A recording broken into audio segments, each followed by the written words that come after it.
These long dog days of summer, I mean, we just made it through a heat wave. Mama was parched through this heat wave.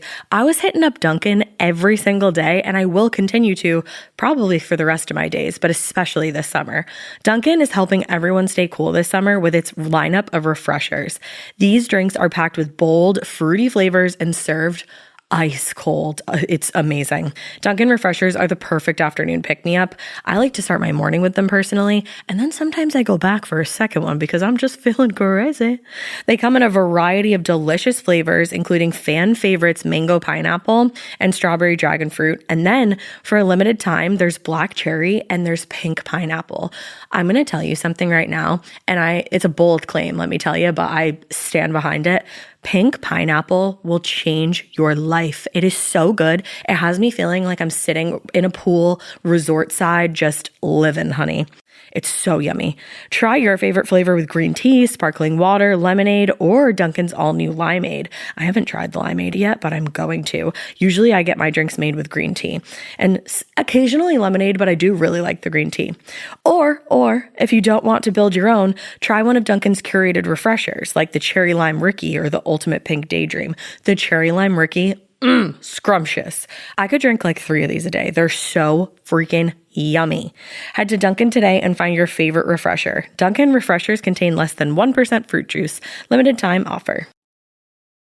You know what's really terrifying? That unfinished college degree lurking in the background, just sitting there waiting for you.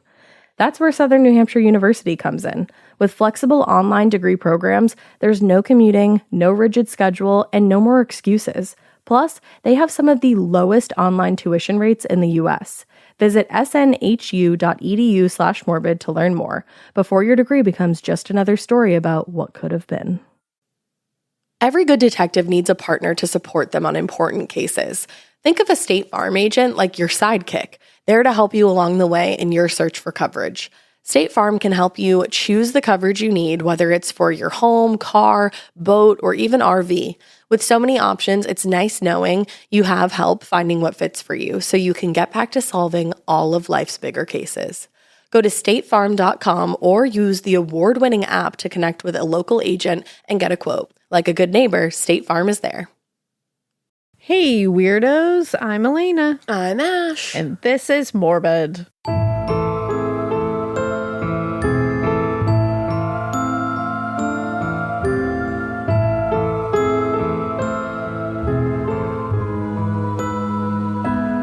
Oh my god, it's Morbid again. Oh my god. How have you guys been? How have you been?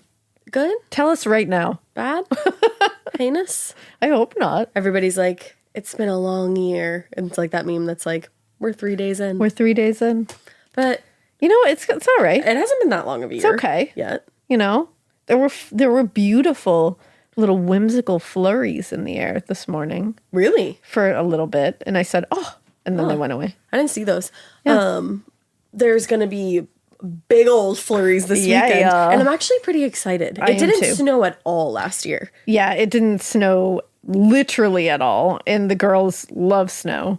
Yeah. And I can't wait to see Sydney and Blanche in snow. Oh, that's going to be cute. Because they're going to lose their damn minds. See, the thing that I like about the snow is staying out of it, but watching it. I like being in my house, like cozy as hell. Cozy as hell. I like to make some pancakes from scratch if it's a look at snowstorm, and then maybe have like a little pancake party.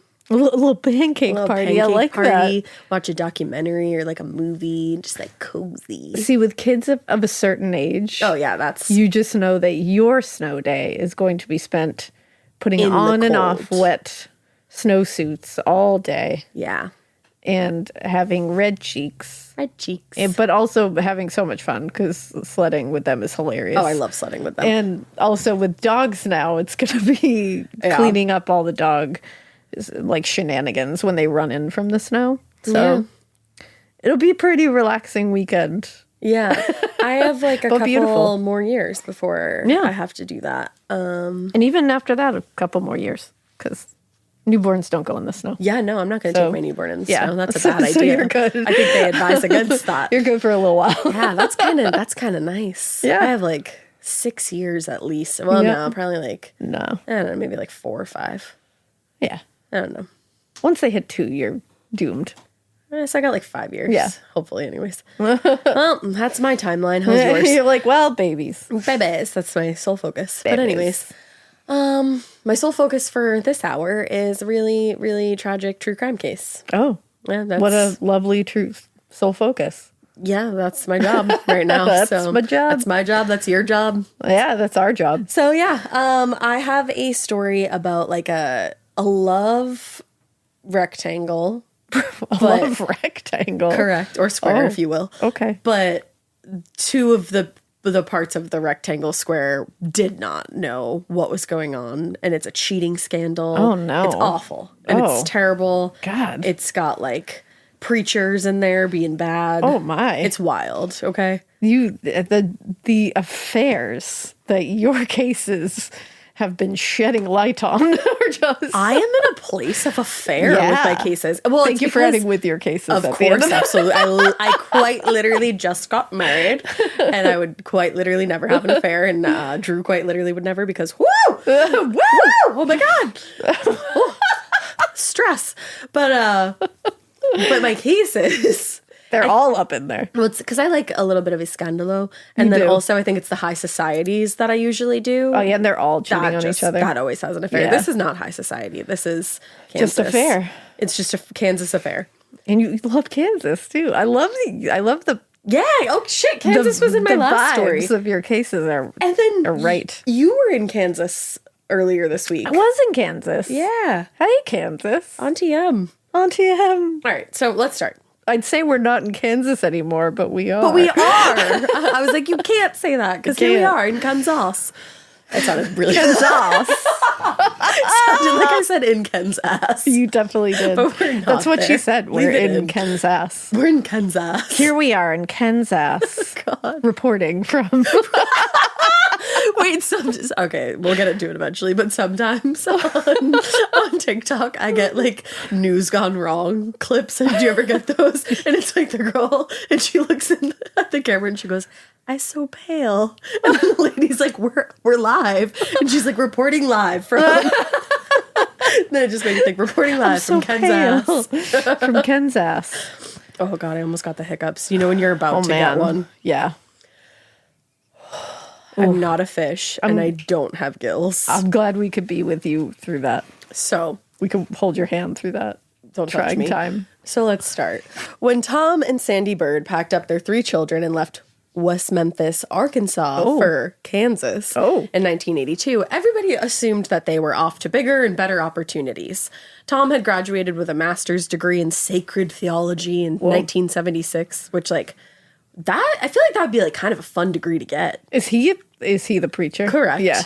What gave it away? So if you know what, sacred theology to me just felt like it might be something a preacher would take. But doesn't that I think I would take that. It sounds very important. It sounds whimsical as fuck. Sacred theology. Yeah, I'm not saying it sounds easy. Like I don't want anybody to get that impression. Very interesting. Yeah, I feel as though I would be interested in that. But anyways, he had graduated with that master's degree in sacred theology. Sounds like Hollywood. It does. Sacred theology. It's just like whimsical. you have to say it. Yeah. But then ever since that, he had been working as an associate pastor in Little Rock, like, you know, pastoring. Yeah. His big hope, though, was to one day lead his own congregation, and the opportunity finally came in 1982 when the Lutheran Church Missouri Synod assigned Tom the task of establishing a new congregation in Emporia, Kansas.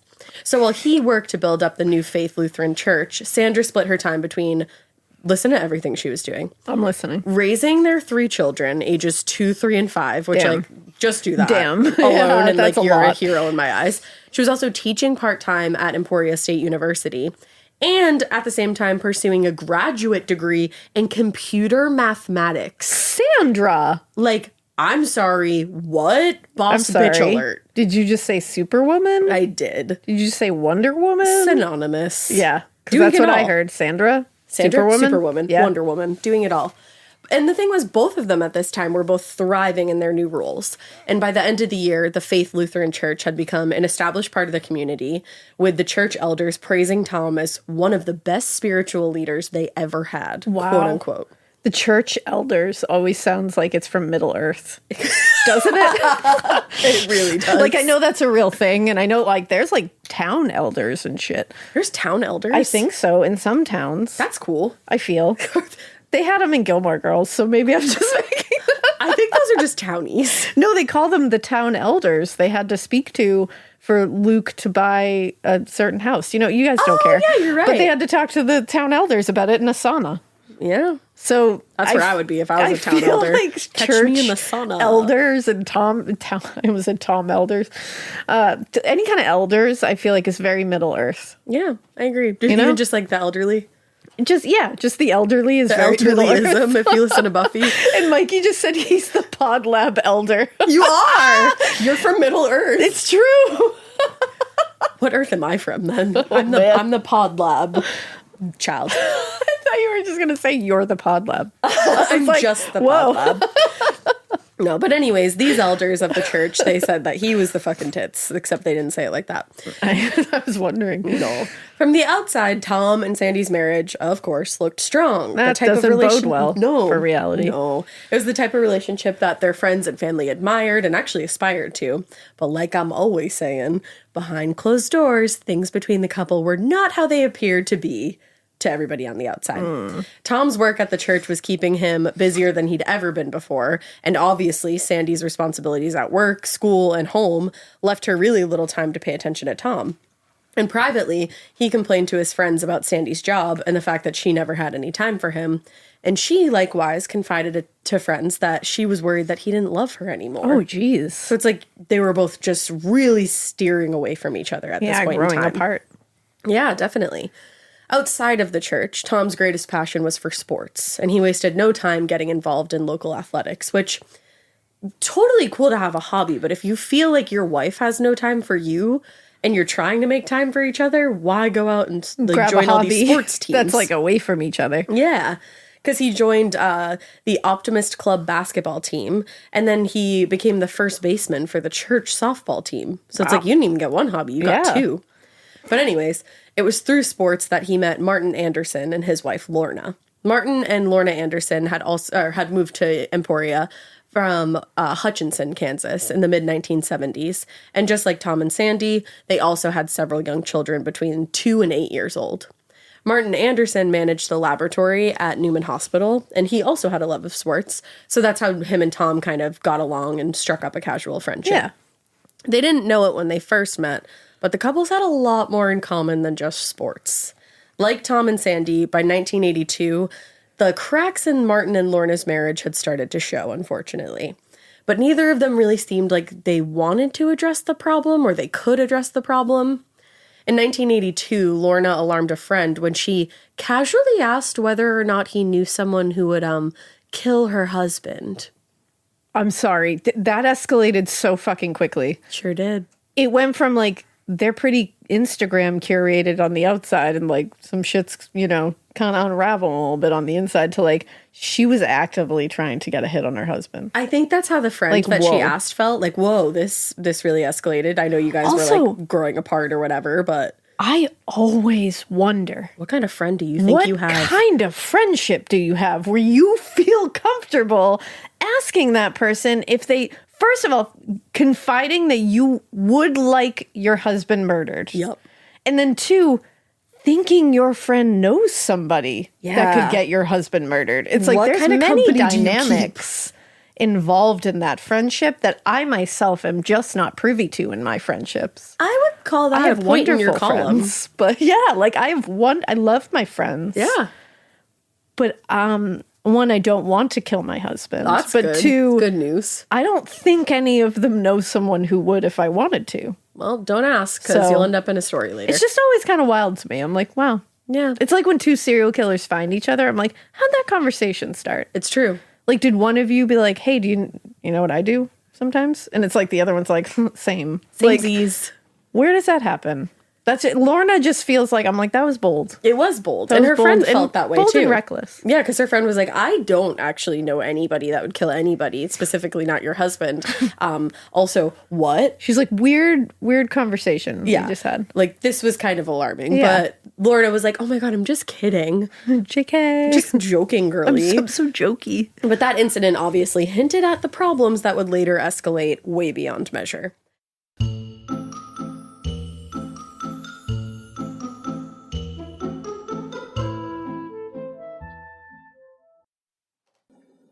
Getting paid twice a month doesn't mean money is scarce. It just feels that way. That feeling makes you do weird stuff, like putting things on a card you didn't need to. Earnin removes that feeling. With Earnin, you can access up to $150 per day of money you've already earned, plus up to $1,000 between paychecks. Standard transfers take 1 to 2 business days with no mandatory fees, and expedited transfers start at $3.99 and cap at $5.99. 5 million people are already on it, and honestly, it's wild it didn't exist sooner.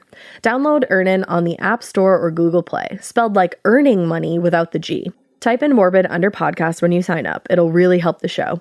Earnin is a financial technology company, not a bank. Access limits are based on your earnings and risk factors. Standard cash outs take 1 to 2 business days with no mandatory fees. Expedited transfers available for a fee. Tips are voluntary and don't affect the service. Available in select states. Terms and restrictions apply. Visit earnin.com for full details. Chilling crime cases are mysterious, but finding coverage shouldn't be. With the State Farm Personal Price Plan, you have options and can personalize your plan to help create an affordable price so you can get back to cracking all of life's bigger cases. Talk to a State Farm agent today to learn how you can choose to bundle and save with the Personal Price Plan. Like a good neighbor, State Farm is there. Head to statefarm.com to get a quote. Prices are based on rating plans that vary by state. Coverage options are selected by the customer. Availability, amount of discounts and savings, and eligibility vary by state. That same year, Lorna had her attorney actually prepare divorce papers, which, maybe you should have gone there first. A little backwards. But later, she claimed that Martin talked her out of the divorce. So It's messy So everywhere. The man you were fully willing to have killed talked you out of divorcing him? I feel like you should be like, no, this is better for both of us. Yeah. Very much for you. You would think. Yeah. Well, in early 1983, Lorna appeared to be the quintessential Midwestern housewife. She was delicate, vulnerable, she doted on her husband and children. She was always, quote, quick to smile and quick to cry. That's how people described her. Okay. But under the surface, however, she was deeply unhappy in her marriage, as we know, and also, as we know, desperately looking for a way out. Oh, this is upsetting. Privately, she told friends that Martin was abusive toward her and sometimes toward the children. Oh, no. I don't know how true that is, personally. It was that desperation, though, that eventually led her to accept a part-time job as Tom Bird's secretary at Faith Lutheran, just a few weeks after their first meeting. It sounded at first like maybe she was kind of trying to beef up some personal funds and try to become more independent to prepare to get out of her marriage. That's the vibe I got at first. But then I read more about it and I was like, I don't think that you had pure intentions with this. Yeah. And unfortunately, she wasn't solely focused on her job once she got it. Later, she said, I had a real problem not feeling good about myself. Tom was very supportive, very encouraging. I bet. I'm sure he was. I bet.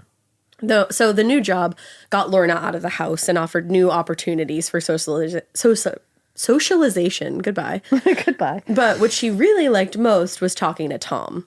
At first, the relationship was casual, it was friendly, but within a month or two, friends and church members were noticing some things. And specifically, they were noticing kind of an intimacy between Tom and Lorna that was, usually absent in friendly relationships, friendly platonic relationships. Two people who are married to other people. Yeah. Yeah. Tom insisted, though, that their closeness was, quote unquote, due to the counseling he was giving his secretary and nothing more. Uh-oh. Just remember that other case that I did, the Don Hackney murder, Yes. and that all had to do with counseling? Yep. Not good. That's always the excuse. Now, in no time at all, Tom became Lorna's primary confidant. He was a shoulder to cry on every time things weren't going well at home. And within a few months of starting the job, the relationship became sexual. Oh. Looking back, she said, he told me that I was not what he needed in a wife, but that he could make me into what he needed. Sweet. What? And you wanted to continue what? that? I feel like that should have been his, how he breaks up with you. Like, The first part, at least. That doesn't sound like a compliment. And I can make you into what I need. I don't like that at all. Fuck? And he's like, you're not what I need for like a life partner, but like I could like mold you into what I need right now. It's like, what about that sounds appealing? Couldn't tell you. Oh boy. Yeah, sad. But as Tom and Lorna's relationship grew, so did the suspicion and the rumors about them spreading around the church. According to journalist Scott Kraft, witnesses described an electricity between the two and said they had pet names for each other. Oh, ew. Like, guys, you should try to hide this a little better. Like you're having an actual affair. But to try to avoid being found out, they started meeting in nearby towns or renting motel rooms in the country where they knew that they could be together away from the prying eyes of small town Emporia. Despite their efforts at secrecy, though, Lorna couldn't help but tell someone about her relationship with Tom. This is where it begins. One night in January, before her affair with Tom had actually begun, though, she went out for drinks with one of her friends and actually her supervisor, Jan Mead. When the conversation turned to guys, relationships, all that, Lorna stunned Jan when she told her about her crumbling marriage and admitted that she had cheated on her husband more than once in the past. Oh. And again, that was before she had even started sleeping with Tom. Oh, damn. Yeah.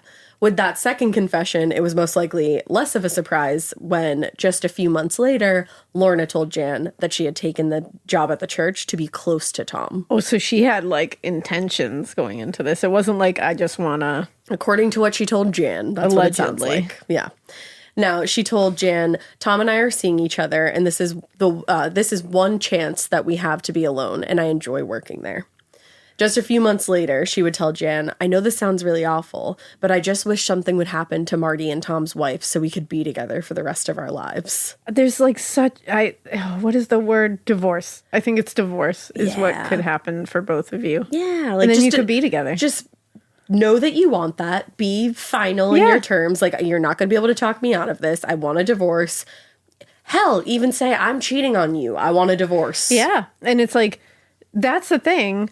And it's like, we don't know, like, because Lorna was claiming later that Martin was abusive. Right, and abusive so we don't know what the kids. situation was. So there's also that to take into consideration, because, like, I immediately am like, just get a divorce. Like, Tom, get a divorce from your wife. Like, just divorce your partners and be together if that's what you really want. Like, you don't need to have an affair. Right. Like, there's an out here. But then I'm like, if you put in there, if that is true, which we don't know. No. If that is true that he's abusive towards her and the children, then maybe that is the most dangerous time for somebody in an abusive relationship is trying to get out of it. And that's important to say. So there is that to at least hang on to there when we're like, guys, what the fuck? Right. Still not saying it's awesome to like have an affair because it's with somebody else's husband too. And it's like also kind of your friend. Yeah. Well, a little bit, I guess. Sort of, like, not really. Not really. But like you knew that he has a wife, you know? Yeah, and you knew of her. Like like you know of her. Yeah. So that's not cool. But like, I guess me quickly saying like get a divorce is like me saying it without having knowledge of being in an abusive relationship that... Allegedly. You know, an allegedly abusive relationship. Exactly. It's important to at least consider in that situation. It is a consideration. Very good point. But Lorna wasn't the only one trying to escape a crumbling marriage, as we know. Tom and Sandy's relationship was also falling apart, which was pushing Tom closer to Lorna. Like the other members of the church, Sandy just recognized it for what it was. Yeah. And Tom wouldn't outright admit to the affair, but he didn't exactly shy away from his unhappiness in the marriage and constantly complained, like we know, that Sandy's work and education left her little time for him. And it's definitely not his sports, hobbies, and having a full-blown affair. No, it's definitely Sandy's work and education and taking care of the children. That's the other thing. I love that, like, you're complaining that, like, she's taking care of the kids too much. Yeah, taking care of those kids. She's working, bettering herself. What about me? Educating herself. Here I am playing baseball. Right. A little bit of basketball. Yeah. A little bit of affair. And pursuing my own she's dreams. the problem. And like, that's the other thing. It's like, okay, she's pursuing her dreams. Yeah. You're acting like you don't have any dreams to pursue. You're pursuing your dream right now. You wanted to lead your own personal congregation, and here you are doing it. That's the thing. So why it's can't like, she do the thing that makes her happy? If you and had fulfilled? a strong relationship, then this would not be a problem, and you guys could understand that it might be a little tough for a little while, and you might not see each other as much, but you're working towards goals, and once you get there, things will be different. Yeah, Kids will get older, things get a little easier, like you see more of each other, but this obviously was not a relationship that could stand that test. No. And I think the thing was, Tom had always envisioned a marriage where his wife would be content just being a pastor's wife. That seemed like it to me. That's not Sandy. Very and I have much to not. imagine that part of him knew that getting into the marriage. Like, that. You must have known that she had all these aspirations, or maybe I'm just assuming. And she's already doing this stuff. Like, she's a very motivated, highly, like, dedicated and just like, driven, exactly, like driven human being. And it's like, so why is this a shock to you that she's still that way? Right. And just also putting into your kids and stuff too. And I feel like that's what happens a lot in marriages that we cover when we hear this. It's like, well, I always wanted this. And it's like then you should have been upfront. But that's not what you sought out. And it's like, and you should be upfront about that. Yeah. Like, let someone know. But I wonder if it was when he started having an affair with Lorna that he realized what he wanted. Yeah. I wonder if that's really what it was. Yeah. And what he wanted, he often complained to Lorna, was someone who, quote, considered being a pastor's wife a full-time job. Good luck. Interesting. So the more time he spent away from home, the more Sandy began to worry about the marriage. Eventually, the worry started actually affecting her health and well-being. She was losing weight. She was having trouble sleeping. Oh. And like I said, this was when on more than one occasion she was telling friends, I'm afraid he doesn't love me anymore. Oh, which is like heartbreaking. Truly gut-wrenching. Later, Sandy's friend, Angie Dusing, would say that Sandy, quote, was hurting a lot over her husband's relationship with his secretary. According to Angie, whenever the subject of marriage came up, quote, Sandy's voice would break and her eyes would fill with tears. Oh, I just want her to get out of there. Yeah. Because I'm like, it's perfectly acceptable if somebody wants to consider being a pastor's wife a full-time job. Absolutely. If that's what fulfills you, then like more power to you. If that's what you want. But if that's not you, then like somebody else. Bye. Yeah. But by summertime, Sandy's attitude towards her husband's not-so-subtle infidelity had changed. Her mother, Jane, explained to reporters that Sandy felt like her life was good in the eyes of God and that it was up to Tom to make sure that his was. And in early June, she ended up getting a promotion at Emporia State University, so that meant she was going to begin teaching additional classes in the fall, which to her was a welcome distraction from the increasingly dysfunctional marriage. Yeah. But unfortunately, she would not live long enough to embrace or experience that career advancement. Oh, come on. Despite their spouses' best attempts to address the problems in their respective marriages, neither Tom or Lorna seemed particularly interested in the marriages anymore. Instead, they convinced themselves that they were meant to be together, and their marriages were nothing more than a roadblock to their happy future together. Okay, then leave them. And that's the thing. Their problem could have been somewhat remedied by getting a divorce. Obviously, we've talked about Lorna's particular issues surrounding that. Potential issue. Potential, exactly. Which we have no proof whether that's true or not. Exactly. So it's like, but just if that's the case, that, then yeah, that's a roadblock. That's a roadblock, if not, for sure. Then what are you waiting for? But the other thing was, and this is according to later witness testimony, and this is a quote, Lorna didn't want a divorce because Martin Anderson had a large insurance policy and she wanted money, not the divorce. Okay. So that was at least a part of it, according to witnesses. Okay. And divorce also wasn't a permanent solution to what they really wanted at the end of the day. Martin and Sandy completely out of their lives. Don't have children with people that you want completely out of your life, because that will never be the case. Exactly. But and if they had just divorced their respective spouses, Tom and Lorna would have likely found themselves with a net deficit. He would end up paying alimony and a lot of child support with 3 children, and she would be responsible for 4 small children with little more than alimony to support them. So instead, together, they devised a wicked scheme where they would kill Sandy and stage the scene to look like an accident. And then they would use the money from Sandy's life insurance policy, which was valued at $300,000, to hire somebody to kill Martin Anderson. So this is like devious. Diabolical. Damn. So Tom was like, we'll kill my wife, make it look like an accident, get the money from her life insurance, and with that money, hire somebody to kill your husband. Wow. And they came up with that together, evidently. Damn. In May 1983, Lorna contacted her friend and former lover, Daryl Carter, and asked him to meet her at the church, saying that she had something important to discuss with him.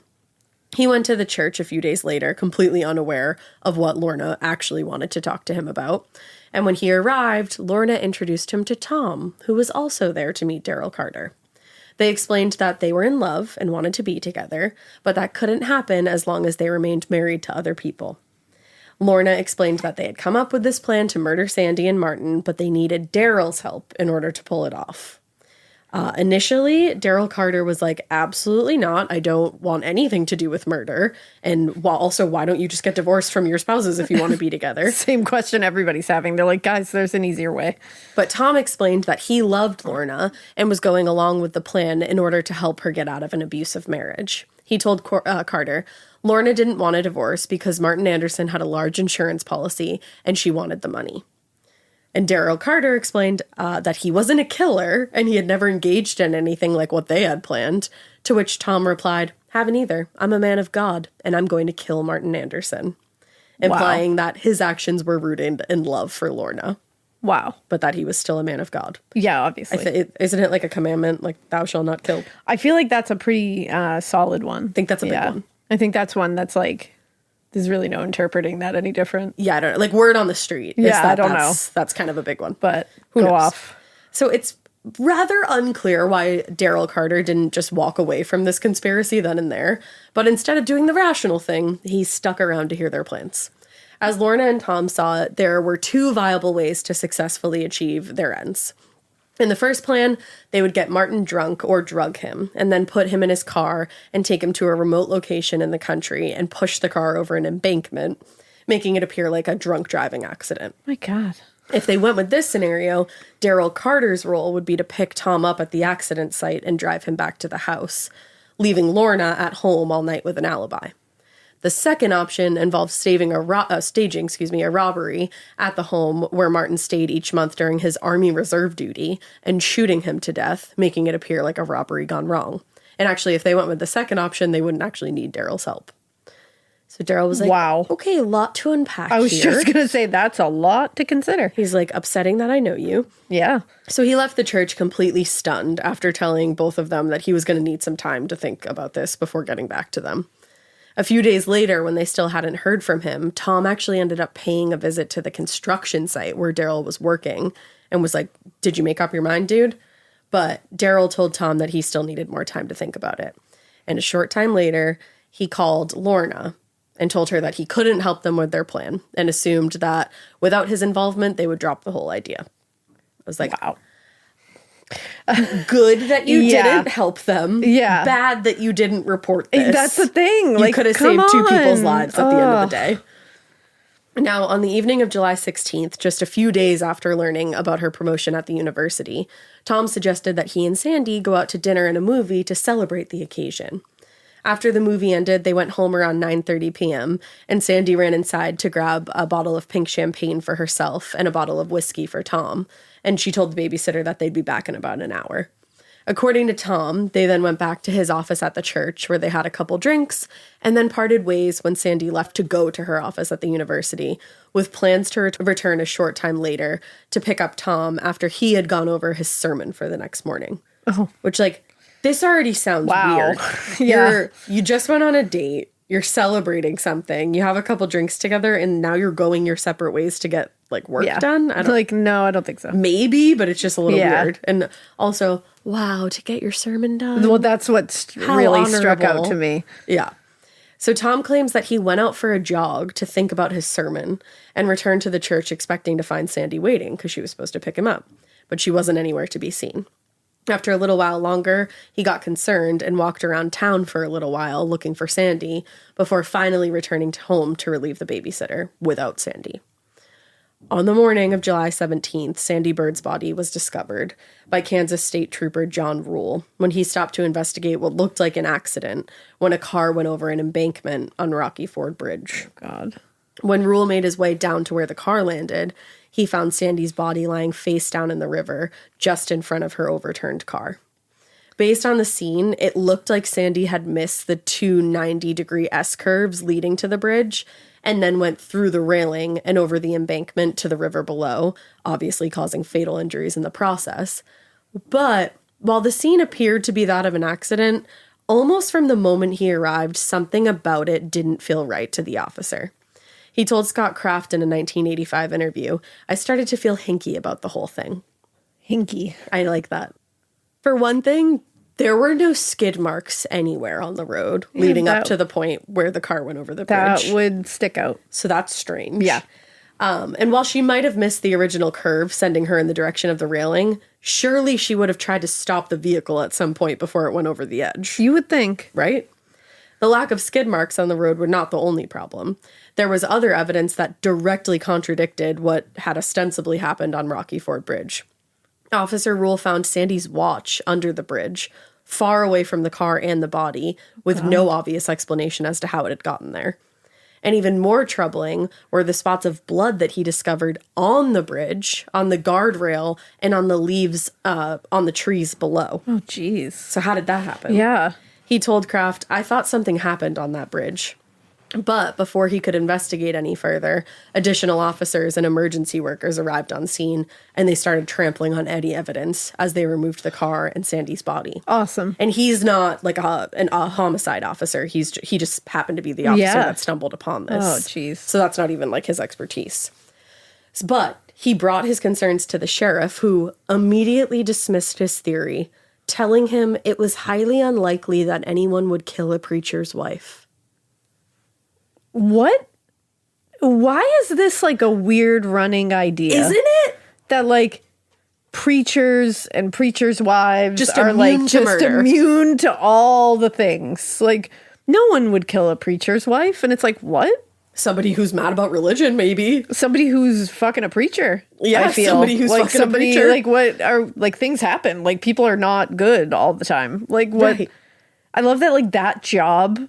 It's like it affords you like Immunity. Couldn't possibly. And Yeah. it's like, no, everyone could possibly. Of course. Have you not seen that Evil time and is time in again? the world. Like Right. it doesn't just because you have a job where you walk around saying that everybody should stop being shitheads Yeah. and I'm the extra not shithead because I'm a pastor. Right. Doesn't mean that you're not a shithead. Have you ever heard a wolf in sheep's clothing? Exactly. Hello? I'm like anybody like they're not above it. No. They should be, but they're not. I could name you. There's a whole fucking show dedicated to it, actually. Exactly.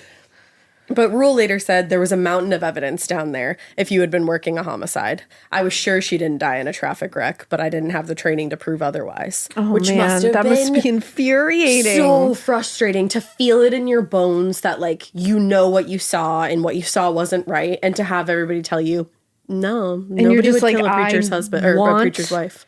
to prove this, but I don't know how, and he doesn't want to like fuck it up more. Right. So he's just like stuck between a rock and a hard place. Right. And if, I mean, you're reporting to the sheriff, like, Yeah. You don't want to contaminate shit or make certain things, if you did find it, be inadmissible, you know? or get yourself into trouble. Yeah. Like, there's a whole laundry list of things Oy. that would make this incredibly frustrating. So the coroner essentially agreed with the sheriff that Sandra Bird's death was the result of a tragic accident and nothing more. Wild. In his autopsy, Dr. Juan Gabriel noted that many of Sandy's injuries could have resulted in death, but the most likely cause of death was a transacted kidney, which he stated was the kind of injury people receive in motor vehicle accidents. Ouch.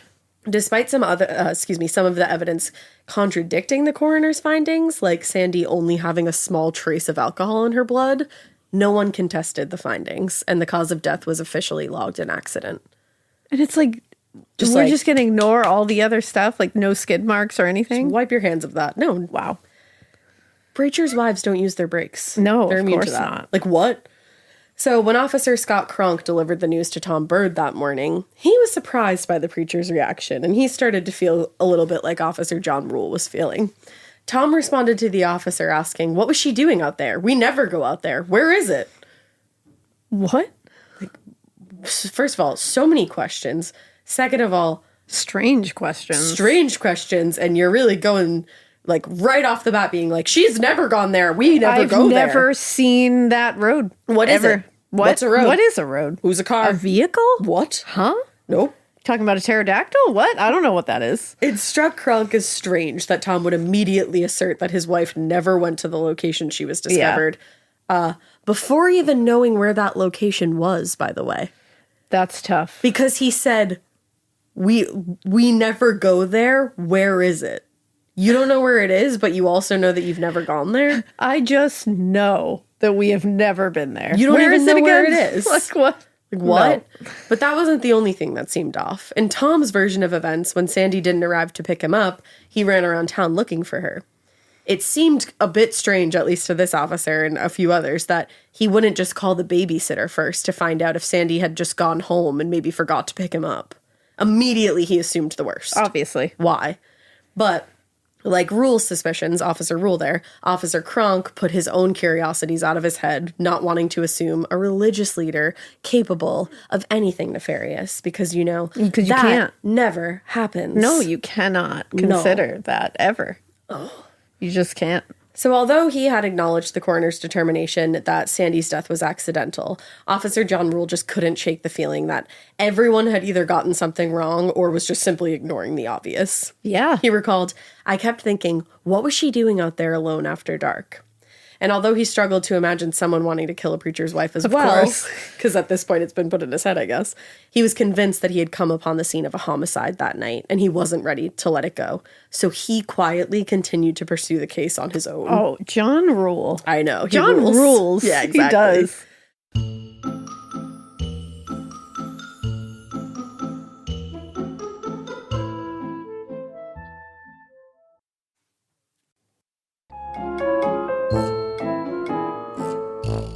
While the coroner and Rule superiors were unwilling to hear his theories, he was by no means alone in his suspicions. Kansas Bureau of Investigations, aka the KBI, agent J. Vernon Humphrey said, "We heard rumors, faint rumors, about him having an affair," being Tom Bird, "but no one wanted to tell us anything about that."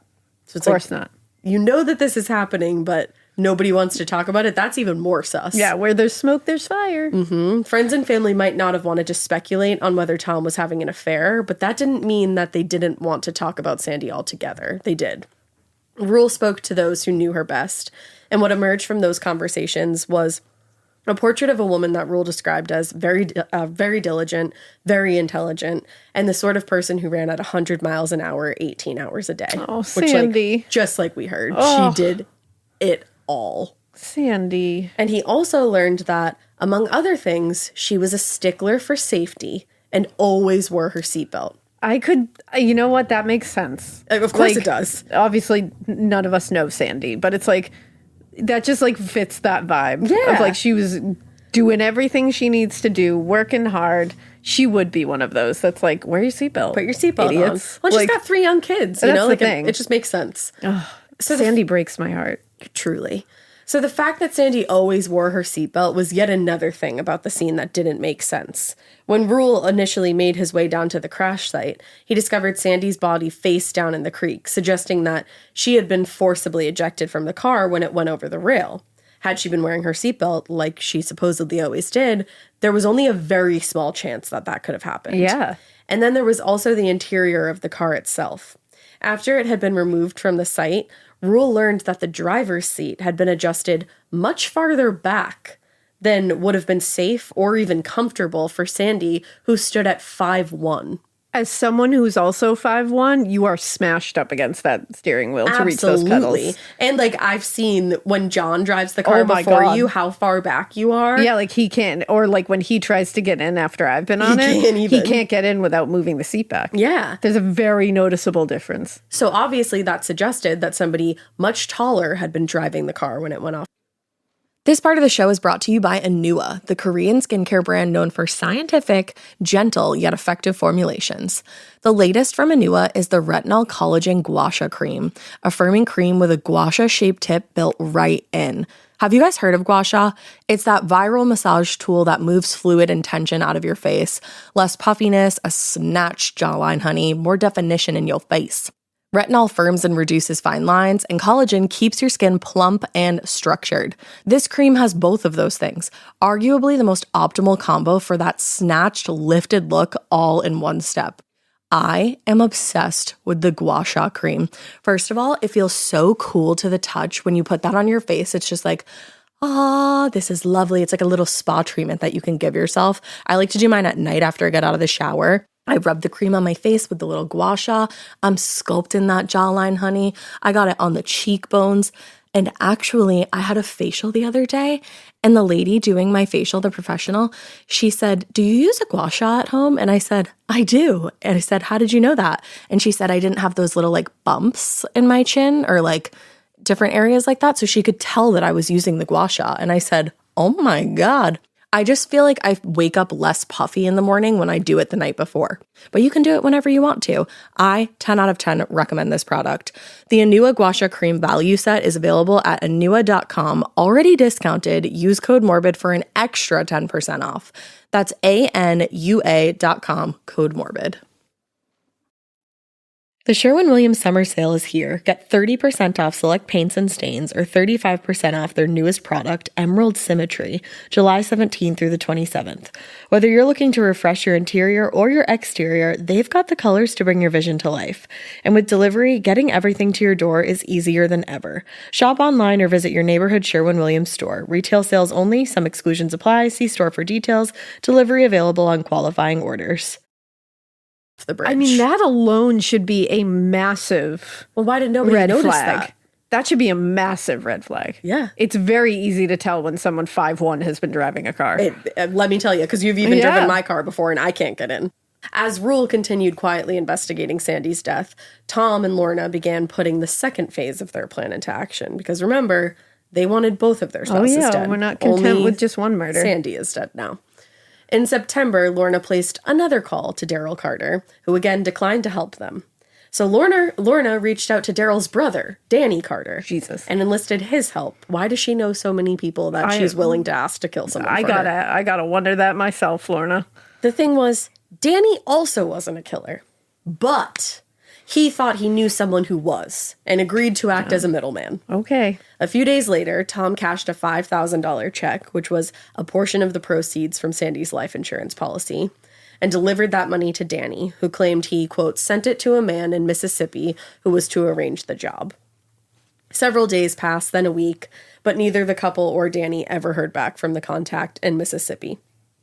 On the afternoon of November 4th, 1983, Lorna and Martin, along with their 4 children, drove out to Fort Riley to pick up a new uniform for Martin's Army Reserve position. On the way home, Lorna was driving and claimed that she started to feel sick, so she pulled off the road and ran into an adjacent field to vomit. Their 4 children are in the car right now? Yes. What the fuck is about to happen? Something terrible. Yeah. Oh boy. Yeah, it's very sad that their kids were in the car when this happened. Oh. So she claimed that she felt sick. She pulled over and ran into an adjacent field to vomit. She said as she walked back to the car, she realized she had dropped her keys, so she asked Martin to come help her find them. And as they searched in the ditch near the car, a man, quote, cloaked in a black ski mask seemed to come from nowhere and demanded that Martin hand over his wallet. Before Martin could even respond, the man shot him 3 times in the head, killing him. Oh my gosh. Yeah. According to a statement given to the press by Tom Bird a few days after the killing. I'm sorry, what? So Tom Bird gave a statement about Martin's murder. Which he was not present at. Yes. Allegedly. Yep. He said, the man went berserk, shooting. He shot Marty a number of times. He grabbed Lorna and pulled her down, then took Marty's wallet. Then a car was coming by, so he threw her in the ditch, jumped on top of her, and told her not to scream. Then he got scared and ran. She didn't see where he went. I'm sorry, but that's the most fucking ridiculous story I've ever heard in my entire life. And why are you telling me what happened when you weren't there? Well, he's her counselor, so... Oh, excuse me. Don't forget. Also, everybody, how are the kids doing? I know. In this whole planned thing that just was done in front of your children. Yeah, that's like probably the really most gross. fucked up aspect. That's really gross. Unreal. I'm horrified by this. They were young.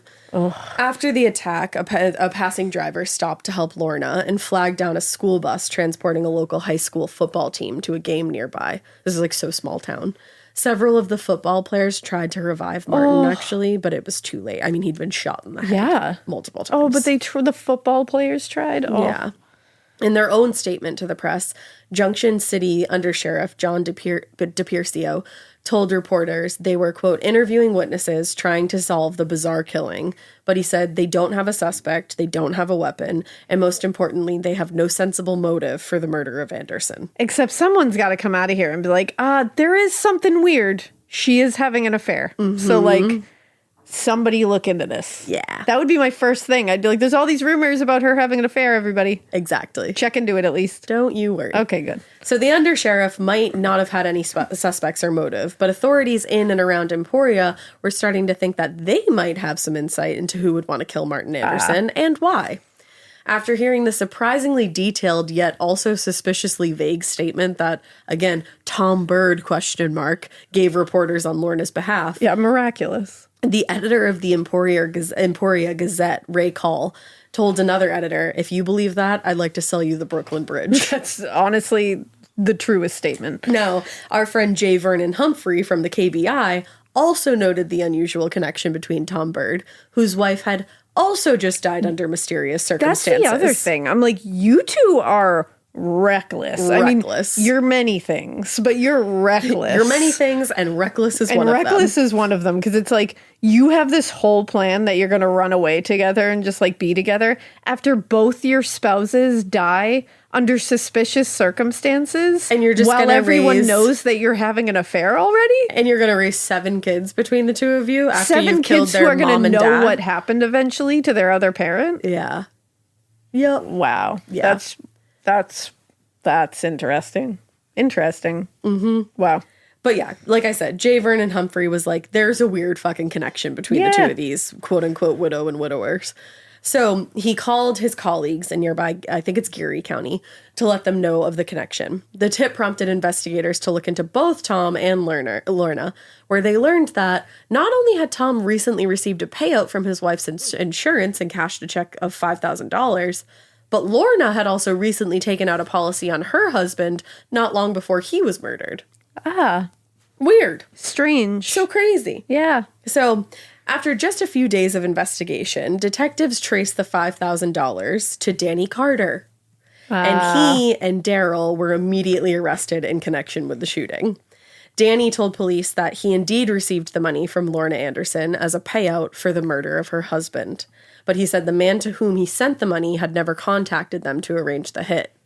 But still, the Carter brothers were charged with conspiracy to commit murder. Damn.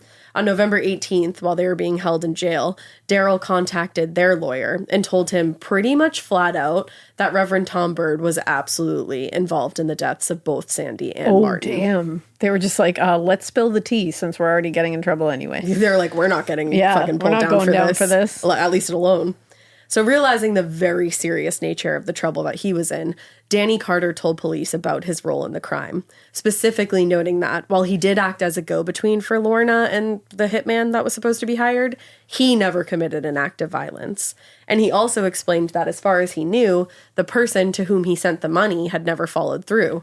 So if Martin Anderson was murdered, and he was, it wasn't by anybody that Danny Carter knew. Interesting. Because he was like, the guy in Mississippi never answered. So I don't know what happened here. So I'm not sure. The intention was there. We did not do it. Right. Based on what Danny Carter told them, the detectives were still missing a lot of pieces to the puzzle, and actually at this point really only knew one thing for certain. Lorna Anderson had conspired with the Carter brothers in an attempt to have her husband murdered. Wow. This is brutal. It's crazy.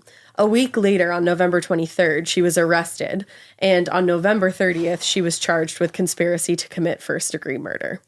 In his statement to the press, Chief Investigator Al Busky, told reporters, Anderson conspired with Carter to have Martin Anderson done away with, $5,000 changed hands, and Mr. Carter's function was to find someone to take care of Marty. That's what Mr. Carter alleges. So, just kind of like telling everybody what's going on.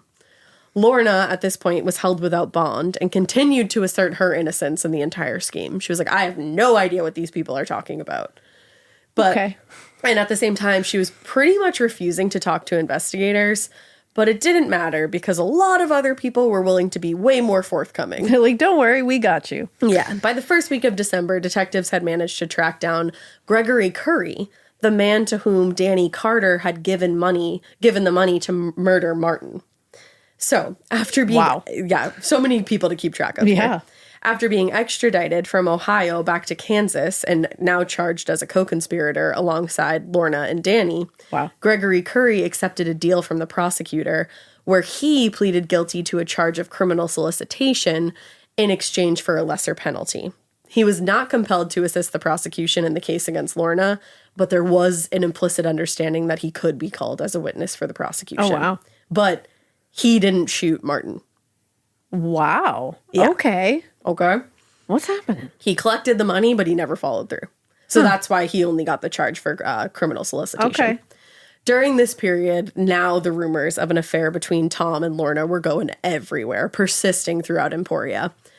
But shockingly few, if any, actually believed that Tom Bird was involved in these crimes. Honestly, that doesn't shock me. Whenever It shocks whenever me. it involves... It just shocks me. It's shocking it's in crazy. my core of my being. But you're like, not But on surprised. the outside, I'm like, this is always what happens. Is everyone just goes, no way. No way. It's bonkers to me. Not with a job like that. And it's like, that's wild that we are just like, no. He likes God. His occupation is too wild for that. And it's just like, what? Like, no, that's just his job. Like, Right. that's just his job. Right. Like, why are we not, so, this guy over here who's, a janitor, he's more likely to do it because he's not working in a church. It doesn't make any sense. No, it's all bad. And there are plenty of honorable jobs in the world. I would say that Of like course. teachers have honorable jobs. Nurses That's the do. thing. They kill people Janitors. sometimes. Janitors. Like everybody. Everybody's Anybody job in is any great. job could end up mothers kill their children. Yeah. Like But pastors do not kill. pastors don't kill anyone. And it's like, what? Like It's since wild. when? It's wild. And we've been proven time and time again that they are real people like anyone else and they can be evil. Pastors. They're just like us. They're just like evil people sometimes. Sometimes, And allegedly. sometimes they're great. You Exactly. know? We get the both. We get the the good, human we race. get the bad, and what is it? The facts of life, Don't you dare get that stuck in my head. Love that show so much. Anyway, so at first, anyway, shockingly few believed. But that changed on December 1st when Daryl Carter's girlfriend, another Another person here, coming in here. her name was Jennifer Peterson. She got a call from Tom Bird saying that he needed to speak with Daryl as soon as possible. Uh-oh. Fearing for his safety, Daryl informed his lawyer of Tom's request, and together they went to the KBI. Jesus Christ. I didn't even move. Did you see that? No. I just saw it when it I landed. didn't even move. It just I yeeted didn't itself even off move. there. Sorry. So fearing for his safety, Daryl informed his lawyer of Tom's request, and together they went to the KBI. And sensing an opportunity to fill in some of the missing pieces in the story, KBI agents convinced Daryl to arrange the meeting with Tom and record the conversation. Oh. They were like, oh, you are definitely going to go see him. Ooh. If he needs to talk to you this urgently, let's fucking Go talk to him. So Daryl was like, okay. Awesome. This isn't good. terrifying. And on December 10th, the two men met in a local parking lot where Daryl secretly recorded the conversation and where Tom Bird acknowledged the original meeting in the church wherein he, Daryl, and Lorna all spoke of killing Sandy and Martin. My goodness. The recording of the conversation went a long way to confirming what investigators had already come to suspect, that Martin's murder was the result of an affair between Tom and Lorna. But while the tape was an important piece of the story, they still needed more evidence if they were going to arrest Tom, because it wasn't like a smoking gun. No. So they spoke to the babysitter who was watching the Bird children the night of Sandy's murder. Oh my goodness. That upsets me. Contrary to Tom's claims of having gone for a jog the night of the murder and returning home still in his jogging clothes, the babysitter told police, he came home a little after midnight and he was, quote, wearing dress slacks, a shirt, and tie. But he said that he had gone for a jog to think about his sermon, and then he came back and was still wearing his jogging clothes, and she's like, no, he And she's wasn't. like, no. I like that this babysitter was like, no. So they kept talking to different people. It took nearly 4 months, but finally, on March 21st, 1984, Tom Bird was arrested and charged with criminal solicitation to commit first-degree murder. Thank goodness. But Truly. also, who did this? The question, to be quite honest, May really never be doesn't answered? get answered. That's upsetting. Yeah, I think people have their own opinions, and I have mine that I might not tell you. And but, you can have yours. And you can have yours, exactly. Okay.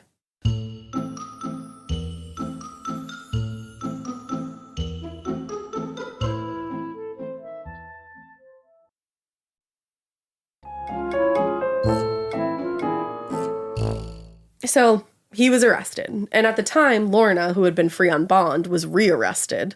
And after dropping the previous charges against her, they were like, oh, let's get rid of those. It's okay, Lorna. It's not okay, though, because we're charging you with far more serious things, like aiding and abetting first-degree murder. And we're going to hit you also with 2 counts of conspiracy to commit first-degree murder in the shooting death of your husband. Good. So, welcome back. Welcome back, Lorna. Yeah. On May 31st, a preliminary hearing was held during which Daryl and Daniel Carter testified that Tom Bird had solicited both men to help kill Martin Anderson. Daryl told the jury, Tom Bird told me at the time he loved Lorna Anderson and that he was doing this to help her because he loved her. Additional evidence at the hearing included the 45-minute recorded conversation between Daryl and Tom that happened in December of the previous year. And based on the evidence presented by the prosecution, Judge William Dick ordered Tom bound over for trial, and the date was set for July 1st, 1984. Let's go. So many trials are about to happen. End in a way that is satisfactory. It kind of does. Man. Okay. Man. And just so many trials are about to happen, oh, boy. So just strap in. So Tom's trial for the charge of criminal solicitation began in August of 1984, during which one witness after another testified about Tom's relationship with Lorna. They were like, we are ready to talk. They were so good at hiding it. Except not at all. The jury also heard critical testimony from Daryl and Daniel Carter and Gregory Curry, who was the one that had been hired but never followed through. Yes. Just want to keep you updated Thank you. on No, everybody. I appreciate it because I was like, who's Greg? Exactly. Now I'm like, I got it. So they all told of their role in the conspiracy to kill Martin Anderson. Although authorities at the time acknowledged that the plot to kill Martin Anderson was never carried out with Greg shooting the man, Tom was still found guilty and sentenced to 2.5 to 7 years in prison. 2.5 to 7 years? Yeah. That's it.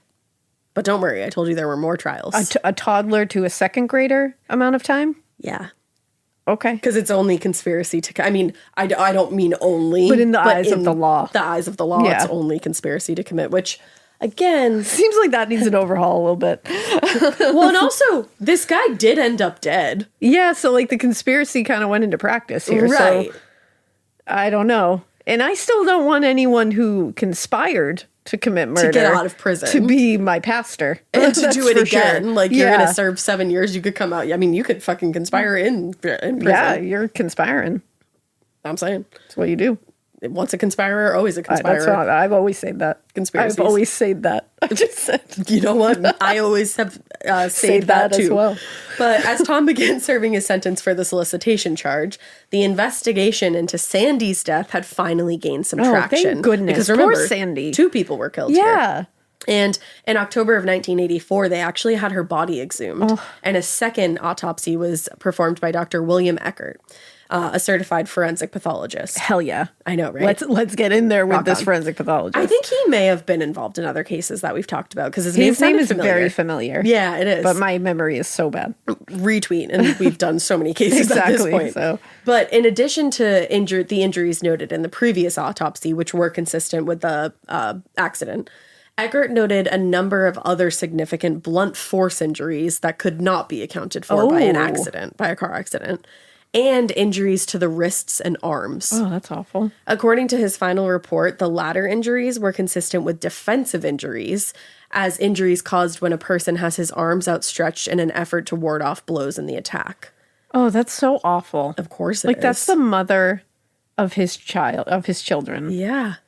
And like it doesn't even sound like it sounds like their marriage was not good. No, not But at it's all. not like, like it's You like took vows at one point. like that's just like you just have like a shitty marriage and this is the path it takes. Like, wow. It's so diabolical. It's just really upsetting. And it's even sadder to think that in both of these cases, specifically because we're talking about Sandy right now, he asked her out on a date while their marriage wasn't doing so well to celebrate an achievement that she had just made. And that must have made her feel so seen and happy. And like maybe things are going to turn around. Maybe And we got hopeful. through it. Maybe we're going to come out the other side. And then the night ends like with this. And it's Like like him standing over you, presumably murdering you. Yeah. Like that's horrific. And then on the other side of things, Martin Anderson just thought he was going for a drive with his family His to pick up entire his family. uniform. Yeah. Just happy to be out for a drive you would assume, hopefully. Or just, driving with your don't they have 4 kids? 4 kids. Yeah. Like, ugh. And then you think like, oh no, my wife is sick. And then, oh crap, like let me go help her find the keys that she lost. And then boom, you're done. And you just wonder how much the kids. Getting scared is one thing. Getting a thrill is, well, you want more of those in your life. The Genesis GV70 is built to thrill, baby. A thrilling yet elegant design always makes driving the GV70 an exciting adventure. Its powerful athletic stance screams performance and turns heads. Everybody's looking at you, girl, or boy, or whoever. Command the road and experience a class-leading standard 300 horsepower. Oh my God. Plus, discover the different dynamic drive modes for all different terrains. Choose between the different terrain modes for whatever road conditions you may encounter. The Genesis GV70's award-winning technology and performance lets you drive with comfort and drive with confidence all at the same time. It's an exciting SUV with intuitive tech that can make your ride smooth even when the road isn't. And its blind spot cameras allow you to see what's next to you. It's like having eyes on the side of your head. That's pretty iconic. Its performance, by the way, is measured not only in power, but in how it makes you feel confident, sexy. The Genesis GV70. Learn more at genesis.com and feel the GV70. Need a boost? Sometimes all it takes is tapping into your inner cool. Icebreaker's gum helps you unleash the confidence within. Each chew releases a rush of icy flavor powered by cooling flavor crystals, sending a wave of refreshment to reinvigorate all your senses. Icebreaker's convenient pack fits everywhere, from car cup holders to backpack pockets, so you can find your cool wherever you go. Grab Icebreaker's gum online or at a store near you. I know. And it's like, I didn't really look too much into that because I'm like, kid stuff bums and you us said out. they were young, so it's like, that's a whole other set of traumas that you have put on your children for your own selfish reasons. And it's like, damn. You didn't take into consideration that, maybe I won't get away with this, and then my kids don't have parents. Any parents. Like, then I am leaving my kids. And it's just like, you could put that kind of trauma on them for your own selfish needs. Like, you know what I mean? Like, absolutely. That's so much trauma on kids. And like, it's just I can't even not fathom considering them. And that's your number one job is to consider them at all times in all decisions. Man. It's just really upsetting. But yeah. This could have ended in so many different ways. It really could have. But back to Dr. William Eckert's findings here. So he found all these defensive wounds, and similarly, he theorized that the wounds to Sandy's head and shoulders, quote, could have been caused by an instrument such as the branch of a tree, a baseball bat, a pool cue, or a tire iron. Holy shit. She was beaten intensely. Oh my God. Finally, he noted a lack of injuries one would expect of somebody who had been forcibly ejected from a vehicle. In his opinion, the injuries believed to have been caused by the accident could have just as likely been caused by a fall from a significant height. Wow. Like, these were intense injuries, and they were these not are totally just car different. accident injuries. Wow. That's interesting. It is. In February 1985, investigators went back to Lorna, who had ended her relationship with Tom and was now dating a new man. Oh. Wow. Wow. All for naught. Wow. Yeah. Isn't that always the way? He goes to jail and it's like, well, wow. Thought you guys were so in love that you conspired to commit murder. Both of your. Okay. Yeah. Okay. Got it. So wow. So the police tracked her down. Damn. And she gave a statement to police alleging that Tom had told her on the night of Sandy's death, and this is her statement. She alleged that on the night of Sandy's death, he had driven Sandy out to Rocky Ford Bridge, and as they walked out onto the bridge, Tom struck Sandy with a tire iron. Which is exactly what the doctor said. Exactly what he said. He's believing Sandy to be unconscious. He tried to throw her over the side, but she held on to the railing, and he kicked her until she fell. Oh my God. So she put up a fight, which explains the defensive wounds. That's horrific. Yep. And it gets worse. After moving Sandy's body into the position it was discovered in the water, Tom drove the car, which accounts for the seat being pushed back as it was, over the edge of the embankment there and jumped out before it went off the bridge. Wow. Once he staged the scene, he ran back to the church, ditching his clothes along the way, and changed into the suit that he was wearing when he and Sandy left the house that night. And that's why he did not return home in jogging clothes, like the babysitter said. And also, you beat your wife to death. Or excuse me, you beat your wife up to the point of death. She's still holding on for dear life. And you kick her until she is completely dead and falls down. And then you drive the car that you presumably was your family car off the side of an embankment. And then you go to church. I have no words. You go back to church. No after words. All of that. Truly no words. After all of that. And this is after you, like you said, have been like, we're going to have a date night. Yeah. To celebrate you and what you have achieved. Wow. Man, Sandy. Damn. Yeah. So, based on the second autopsy and Lorna's statement of what allegedly happened, a grand jury indicted Tom yet again. This time with the first-degree murder of his wife, Sandy. And the trial began in July of 1985. At trial, Lyon County District Attorney Rod Simmons told the jury that Tom, quote, had murdered his wife out of love for Lorna Anderson, which was supported by the evidence and the testimony heard from the Carter brothers, the Bird's babysitter, and several of Sandy's friends, who testified that she had discovered his affair not long before her death. Oh.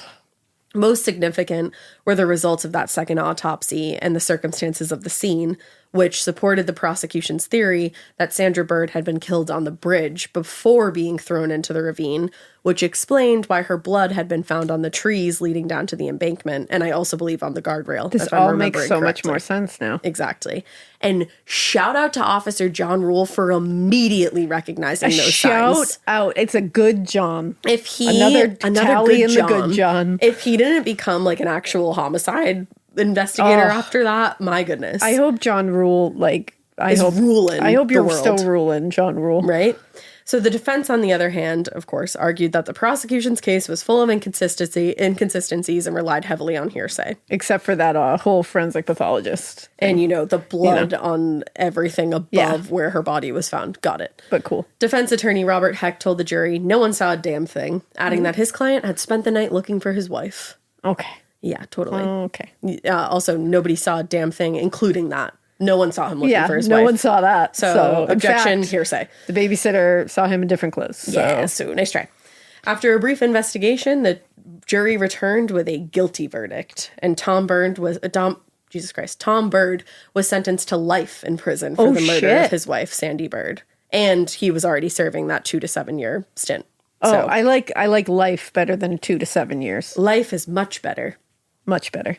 Now, it was Lorna Anderson's statement to police that led to Tom's arrest and eventual conviction for murder, but it's unlikely that she expected at any point to find herself in the same position. Probably not.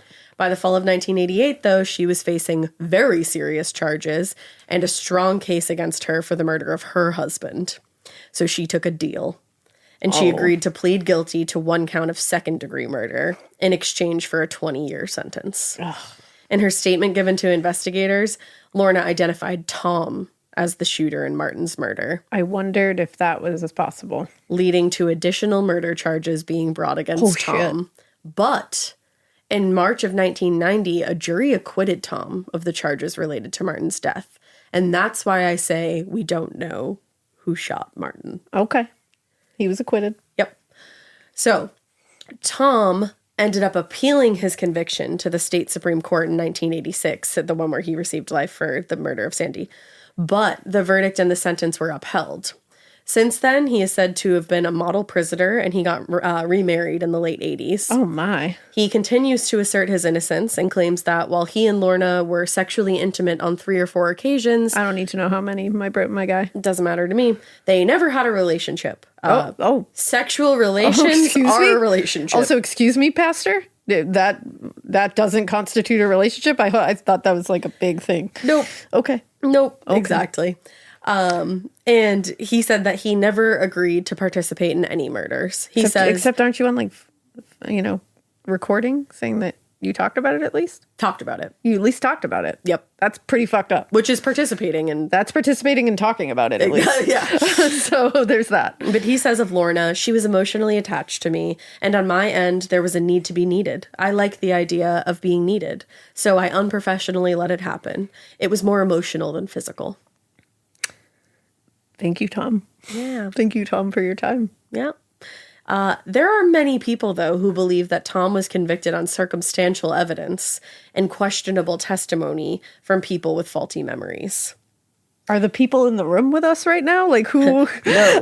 Who is that? He ended up being released from prison. He got parole. Oh. He was released in 2004, and his supervision period ended in 2006. Okay. And he's gone on to lead a quiet life. Wow. But he was convicted for murdering his wife. He certainly was. But not for shooting Martin Anderson. He was acquitted of that. He was acquitted of that. I want to be very clear. Interesting. Lorna served nearly her entire sentence and was released on parole in 2007, with her supervision period officially ending in 2014. And from everything I could find, also has gone on to live a quiet life. But apparently they both live in Kansas. So. I am shook by that. And wow. Didn't think it was going to end like that. I just feel really bad for Sandy and their fam and Martin. Yeah. And those fucking kids. I feel so bad for both sets of these kids. I know. I hope that because I they've can't gone on imagine to what lead, they've gone through. I hope that, wonderful lives, and I hope they've gone on to just be happy and healthy and got whatever they needed to get. Yeah, because it breaks my fucking heart to know what they all just went through. That was a lot of kids to have involved in all that shit. That's 7 kids, 4 of which at least were there when their father was killed. Yeah, like that's really upsetting. And then like just to think of, I mean, both those murders were horrific. Oh my God. Brutal.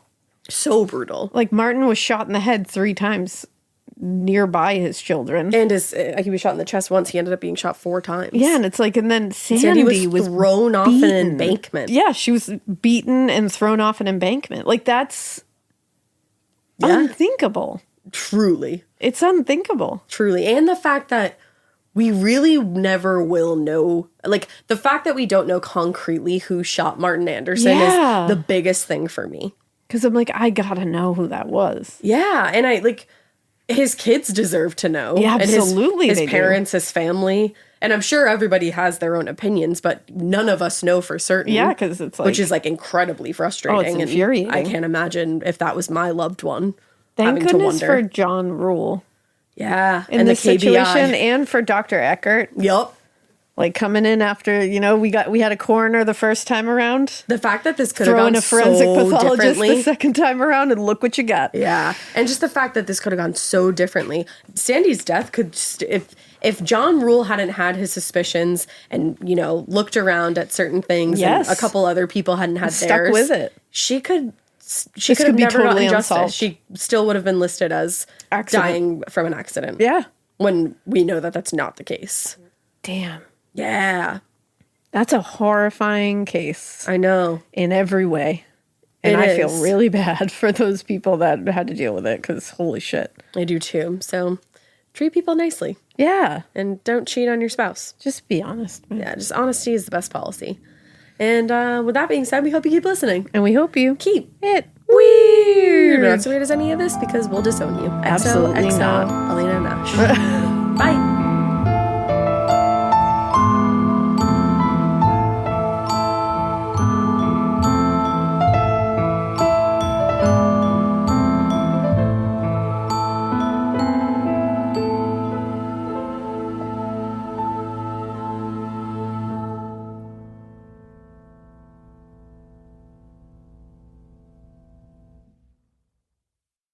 You wouldn't take financial advice from a 72 hours in a single day alpha influencer, would you? Same goes if you're in a car accident or any accident. Who you choose matters. That's why Morgan & Morgan exists. They're the largest injury law firm in America, and they've built their reputation by actually winning cases, not just talking about it. Over 1,000 lawyers across all 50 states and $30 billion recovered. Injured? Go to forthepeople.com/podcast. That's forthepeople.com/podcast. In the U.S., there's a break-in every 26 seconds. But when intruders step near, Simply Safe Home Security steps up. Stop. This is Simply Safe. Police are on the way. Using AI alerts, U.S.-based live agents help deter break-ins. Simply Safe, no long-term contracts. Save 50% on your new system with professional monitoring at simplysafe.com/SXM or with promo code SXM. Outdoor deterrence requires a Simply Safe Active Guard outdoor protection plan starting at $49.99 a month. Visit simplysafe.com/licenses for alarm license information. Tennessee 2012.